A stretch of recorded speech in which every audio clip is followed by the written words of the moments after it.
আসসালামু আলাইকুম বিবাস।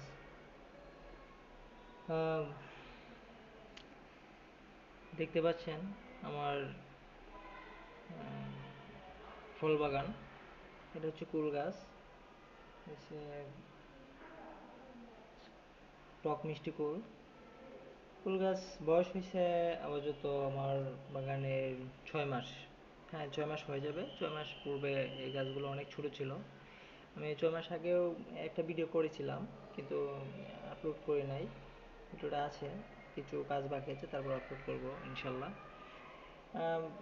এই তো আগস্ট মাস চলতেছে, আগস্ট মাস তো শেষ পর্যায়ে। এখনই কুল গাছে ফুল এসে পড়েছে, কিছু কিছু ফুল এসে পড়েছে, এখন ফুটে নাই। তো আমি জুলাই মাসে চাপান সার দিয়েছিলাম, এখন হালকা কিছু পরিমাণ সার দিয়ে দিয়েছি, কারণ আমার গাছে আম, খাবার চাচ্ছে, তাই কিছু খাবার দিলাম। আর অনুখাদ্য তো আছেই, প্রতি মাসে করে একবার করে দিচ্ছি, কীটনাশক দিতে হয়। পরিশ্রম ছাড়া তো আর কিছু হয় না, সব কিছুতেই দেখতে হয়, খেয়াল রাখতে হয়। মজার বিষয় কি একটা, আহ, আপনি ফল বাগানে যত সময় দিবেন, ততই আপনার নিত্য নতুন তো আমার এই কুল বাগানের জন্য সবাই দোয়া করবেন, সকলে দোয়া করবেন। এই দেখতে পাচ্ছেন আমার কুল গাছ আল্লাহর রহমতে ভালোই বড় হয়ে গেছে। পাশে আছে আম, আমার আম গাছে আম ধরে আছে এখনো আল্লাহর রহমতে, আপনাদের দোয়ায়। এটা হচ্ছে খাঁটিপনা আম। আমও আছে, প্লাস ফুলও আছে। এই দেখতে পাচ্ছেন আরো কিছু আম ছিল, হারভেস্ট করে ফেলেছি। এই খাওয়াটা চলে। এই যে দেখেন ফুল, কুটি সেট হয়ে গেছে, এখানে ফুল আছে। তো কীটনাশক সবসময় 15 দিন পর পরই দিতে হয়, কীটনাশক ছত্রাকনাশক, যেন গাছে কোনো ছত্রাক না ধরতে পারে বা কোনো ভাইরাসের জন্য না ধরতে পারে, সব দিক দিয়ে খেয়াল রাখতে হয়। তো চাকরি করি, চাকরির পাশাপাশি যে মাসে অল্প কিছুদিন ছুটি পাই, এই ছুটির মাধ্যমে গাছকে সেবা যতটুকু পারি দেই আপনাদের দোয়ায়। তো ওই দেখতে পাচ্ছেন এখানে একটা কুল গাছ অনেক বড় হয়ে গেছে।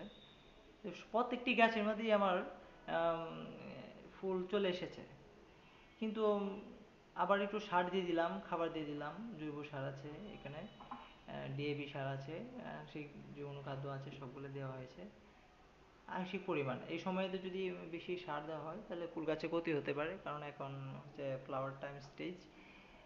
এই টাইমে একটু হিসাব করেই সারটা দিতে হয়। এটা হচ্ছে আমার বাড়ি ফোর আম গাছ। এই সাইডে আছে সব বাড়ি ফোর আম গাছ, ফাঁকে ফাঁকে কয়েকটা আছে কাটিমন আম গাছ আছে, মাঝখানে হচ্ছে এইগুলো হচ্ছে গোলমতি আম গাছ। গাছে অসংখ্য পরিমাণ ফুল দেখলাম আসতেছে। তো আপনারা সকলে দোয়া করবেন আমার এই বাগানের জন্য। আমার আম গাছের বয়স হচ্ছে 1.5 বছর। দেখতে পাচ্ছেন এটা হচ্ছে বাড়ি ফোর। এখানে আমার মোট কুল গাছ আছে, কুল গাছ রোপণ করেছিলাম এখানে আমার 70 পিসের মতন কুল গাছ ছিল। সবগুলা কুল গাছ আমি টিকে রাখতে পারি নাই। এই বিবাস দেখতে পাচ্ছেন এখানে আরেকটা কাটিমন গাছ, এখানে ফুল ফুল থেকে গুটি সেট হয়েছে। এটাতেও আম ছিল, আম নেওয়া হয়েছিল, অনেক সুস্বাদু। দেখতে অনেকটা ব্যানানা ম্যাঙ্গোর মতো হয়, এরকমই হয়, হলুদ, পাকলে হলুদ হয়ে যায়। আর আমার গাছে যে কুল সেট হয়েছে দেখতে পাচ্ছেন, এখানে দেখাবো আমার গাছে ফুল ফুল অলরেডি সেট হয়ে গেছে। তো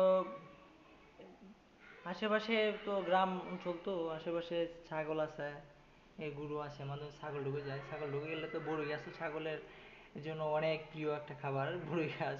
বড়ই গাছ পেলেই ছাগল, মানে কি বলবো, অনেক দূর থেকে দূরে আসে বড়ই গাছ খাওয়ার জন্য। এই যে দেখেন এখানে আপনাদেরকে দেখাচ্ছি যে ফুল সেট হয়ে গেছে, এই যে দেখেন প্রত্যেক শাখায় শাখায় ফুল সেট হয়ে গেছে ইনশাল্লাহ। তো এই কুল গাছ দেখেন, আর অনেক ছোট একটা গাছ, ওই যেগুলো দেখাইছি ওগুলো থেকে ছোট। দেখেন আমার কুল গাছে ফুল এসে পড়েছে, এখন ফুটে নাই, তার জন্য আমি ওই সারটা দিলাম হালকা করে, খাবার দিয়েছি এবং ছত্রাকনাশক, কীটনাশক যতটুকু দেওয়ার দিয়ে দিছি। তো